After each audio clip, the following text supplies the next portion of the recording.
Despite being a staple of American comfort food since the 1870s, meatloaf doesn't always get the respect it deserves. It's certainly not the prettiest looking dish, and if prepared poorly, choking down dry meatloaf can turn an enjoyable meal into pure punishment. I'm thankful I got the smallest piece of meatloaf.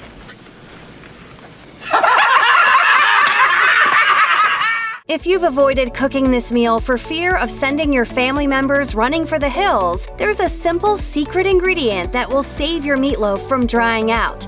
And no, it's not ketchup. That secret ingredient is water. There are numerous ways you can help prevent that loaf of ground beef or turkey from turning into a flavorless brick. And while sauces and mayos can be great, you could be out of luck if they're not already in the kitchen cabinet. The legendary New York City Italian restaurant Rao's uses water to keep its famous meatballs fresh, and Food 52 has successfully applied this same technique to meatloaf. After all, meatloaf is really just one giant meatball pressed into a baking pan.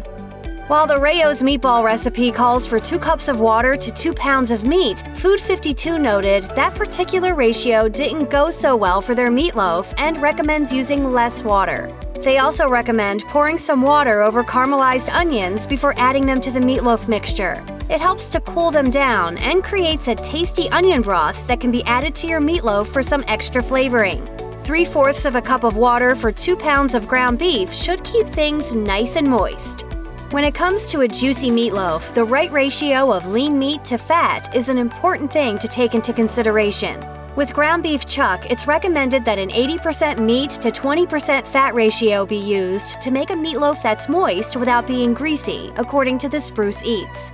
Of course, if you like to keep things on the healthy side of the spectrum, then you may opt for leaner ground beef or skip the beef altogether and go with ground turkey or ground chicken. These options can still make killer meatloaf, but because they have a lower fat content, there's the risk of the meatloaf drying out. By adding some water to your meatloaf mixture, you'll be able to make up for that loss of fat and ensure that your ground turkey meatloaf comes out healthy, juicy, and delicious. Now that it's clear that adding some water to your meatloaf mixture is the easiest and possibly the best secret meatloaf ingredient ever, here's the big question: how much water should you add? The truth is, there really is no hard rule that you must stick to in terms of water measurement. You'll need to factor in things such as the type of meat you're working with and any eggs, veggies, or other things that you may be adding to the meatloaf mixture. However, it's recommended that you add a little bit of water at a time, about a tablespoon, while you're mixing your meatloaf mixture, according to the Today Show. When it no longer sticks to the bowl, then the mixture should be moist enough and will be ready to be transferred to the pan for baking.